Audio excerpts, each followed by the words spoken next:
This narrated PowerPoint focuses on technical description as something that might be useful to you as you write your recommendation memo.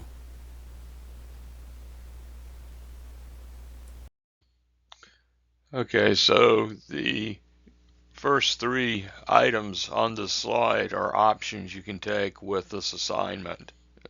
You don't want to try certainly to do all three, you just pick one of those. And then the triangular bullets under number 3, this would apply to options 1, 2, and 3. For any of these, you would want to create a context, which we've been talking about this quarter. We'll talk more about in a few minutes. The formatting in the second bullet is specified from your text. And then this is a document that is supported by research. So you need 3 to 6 sources cited with APA or MLA. And the length for this one is going to be around 1,000 words. Okay, so visual aids, of course, can be fun and interesting to include. And while it's okay to download and insert a picture from the web, you need to document it. And this documentation will be outside of the 3 that you need to support the text of your paper. If you take a photograph yourself, you can do that, but you need to let me know. And or if you do a drawing yourself, you can do that as well. But again, you need to let me know.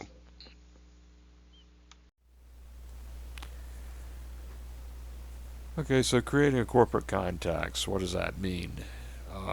Well, as it says there under that it should be evident from the introduction. It should be evident what type of company you work for. You know, is it a construction company? Is it a company that repairs computers? What have you. It should also be very clear why you have written this memo. People on the job are not reading for entertainment. They're reading to get information they often have to act on. So the first sentence needs to get straight to the point, like a newspaper article, and actually newspaper writing is a better model for technical writing than the type of academic writing that you've done in the past, where some of you have done lab reports. A lot of times in high school it may just be a matter of filling out a form, but with the type of writing that you do in the workplace, your first sentence does need to get to the point. You don't have to start out with the universal appeal to all humankind or what have you. Get to the point in the first sentence.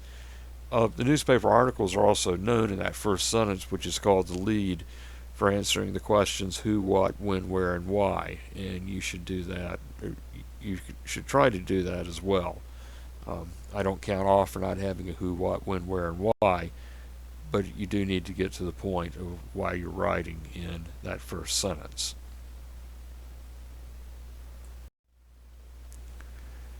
So here's an example. We'll start following along. And you can see that the first sentence here, the writer has identified a problem. And in the second sentence, he gives a solution to the problem. Now, the rest of this memo that we're going to be following along on is about the 3-pronged parts retriever. So, but we're going to also look at different parts and how this applies more to the idea of technical description.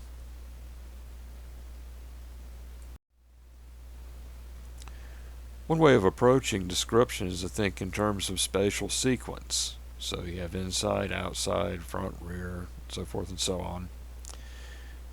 Let's say if I gave you a retractable ballpoint pen and asked you to write a description of it, in what sense would you invoke a spatial relationship over the parts?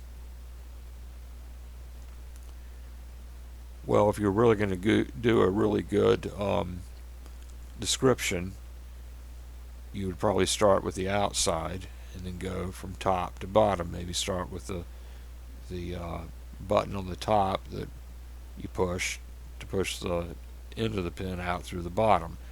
And then if you're going to be really thorough, you go from outside to the inside and maybe write about the little spring and the ink cartridge and all that sort of thing that's on the inside. And again, when you got on the inside, you'd probably go from top to bottom, thinking about how this device works. Okay, so how do these concepts work with this parts retriever that we've started talking about?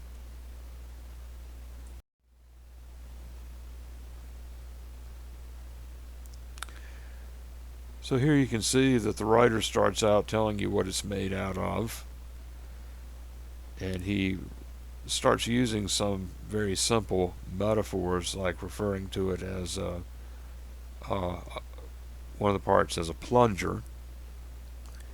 It has some more literal description talking about the prong being a spring-loaded assembly. In the next sentence, he uses another simple metaphor by saying that it's pencil-shaped. When I'm using the term metaphor, that's when writers make comparisons between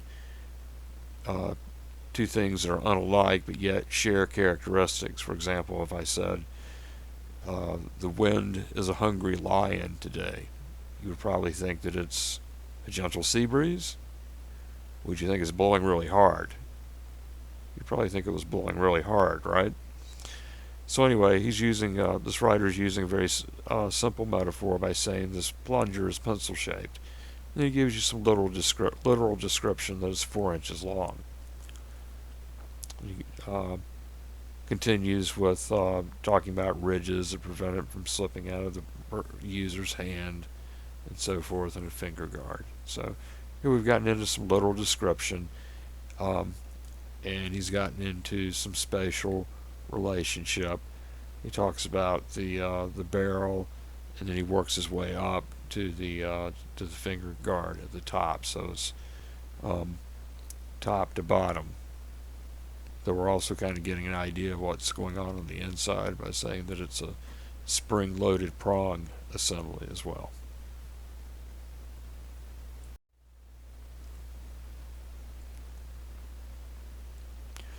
So of course, in technical communication, we're always thinking about our audience or our readers, and what use that they're going to make with what we've written. And again, as I said earlier, very often technical readers, we talk a lot about technical writers, but there are also technical readers, are going to act upon what you as a technical writer have written. They're going to do something. They're going to follow a set of instructions, or they're going to read something that you've written as a way of identifying something else. It could be a part, or it could be a tool.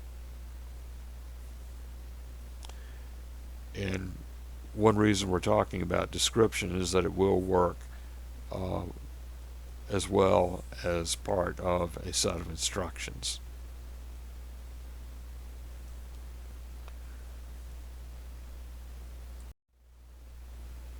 And here's another example. Here the writer's talking about process, about how this device works.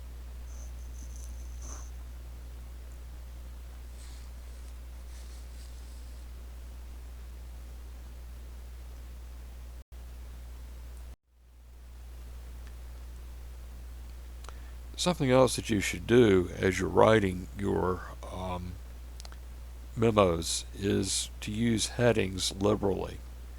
And the purpose that headings have there, as that call out indicates, is that they make the contents of a document available at a glance. Okay? In other words, the reader can just glance at the document and see the major parts of it, what's in it.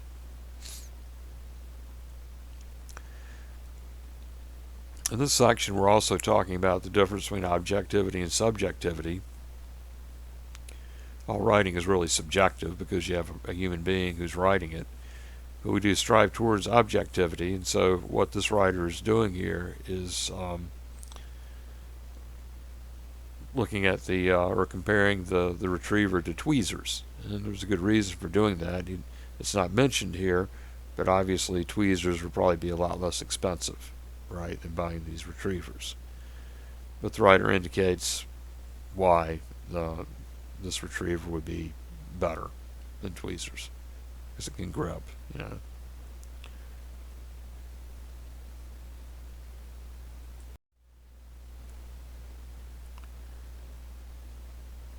When you're writing a description, in general, it's always a good idea to be definite, as opposed to indefinite. You know, if you need 5 gigs of memory, then don't say enough memory.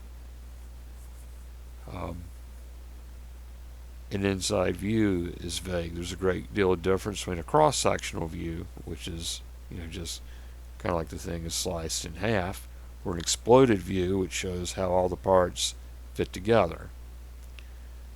There's a good deal of difference between being, you know, with right next to it, between two items being parallel or one being perpendicular to the other. So be sure to be specific when you're writing descriptively.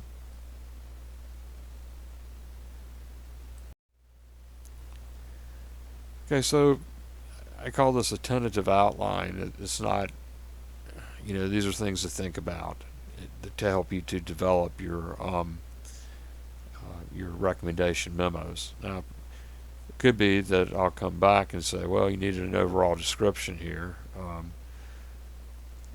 or I don't think you were really thinking about your audience when you're using jargon or something like that. So you could see these types of issues come up as comments on your papers.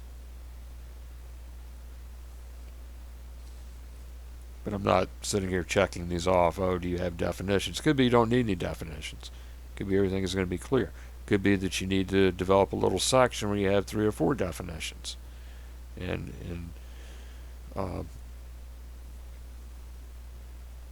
those, of course, can be quite helpful, or background that your audience needs to understand.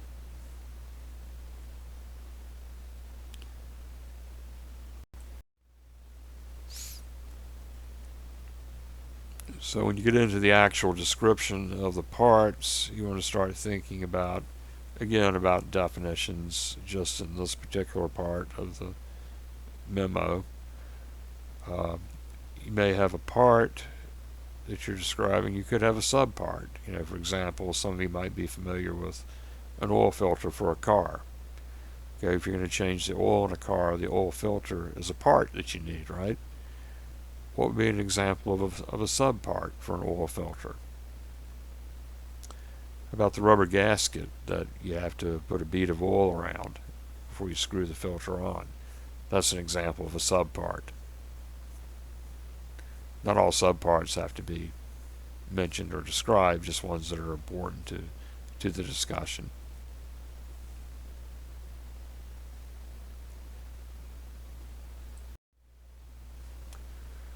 So you could, in terms of writing a conclusion, we can usually think about summary to some degree in the final paragraph or paragraphs to this type of a memo.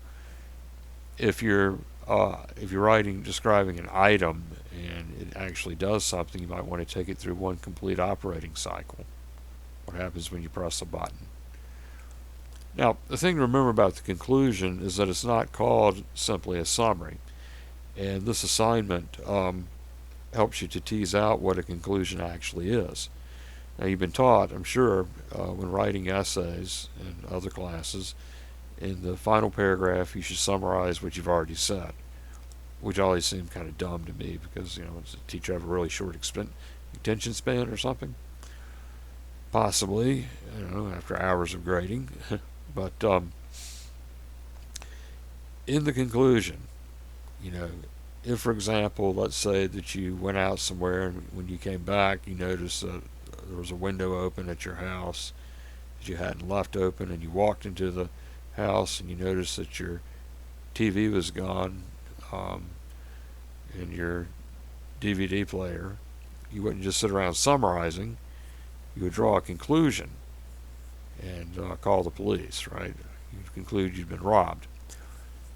Now, the way this works with not just summarizing in the conclusion, actually coming to a conclusion in a recommendation memo is making a recommendation.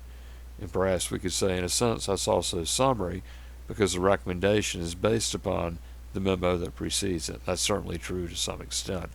But the way that a recommendation is different from a summary is that a recommendation is a call to action.